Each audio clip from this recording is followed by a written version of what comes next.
worldwide health food phenomenon and a talk with one of the leading producers of spirulina.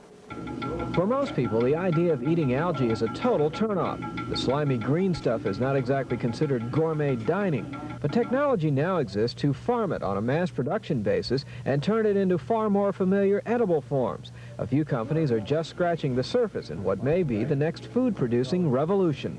People have apologized for decades about algae.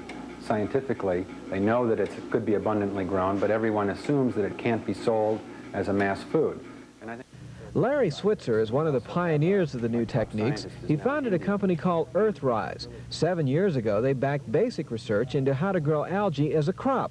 Now, there is a 120-acre farm in the Imperial Valley of Southern California mass-producing spirulina, a protein-rich species of microalgae that yields 20 times more protein per acre than soybeans.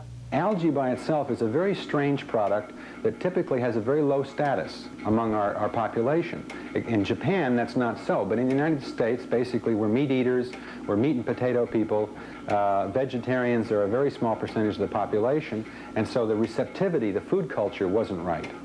But we have a solution by changing the algae product instead of the people. Basically, it's a vegetable, it's a microscopic vegetable that grows on sunlight. And like all plants, it needs standard fertilizers. It just grows in water instead of soil. And about every 1 to 3 days, the amount of living weight of algae, the vegetable mass, doubles. It doubles exponentially. So instead of waiting 3 months to get your crop, you're continuously harvesting the stuff off. It's like an explosion, like a green explosion that you're frantically trying to keep up with. The success or failure of this farm has far-reaching implications in the fight to end world hunger, and it has given a big boost to microalgae research that has been going on for years. This lab at the University of California, Berkeley is one example.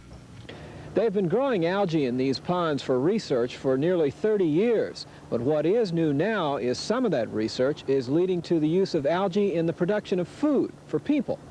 Scientists from all over the world come here. In the 60s, they even built a space station to test the idea of producing food in closed environments. Professor William Oswald founded the lab more than 30 years ago.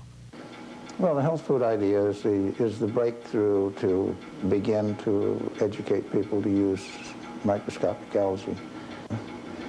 If I live long enough, well, I hope to see space stations with algae regenerating the environment, and most of our basic food, protein, produced with microalgae.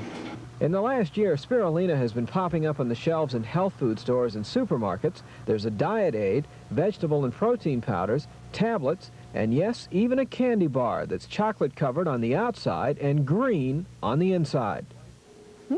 How about it? The food of the future.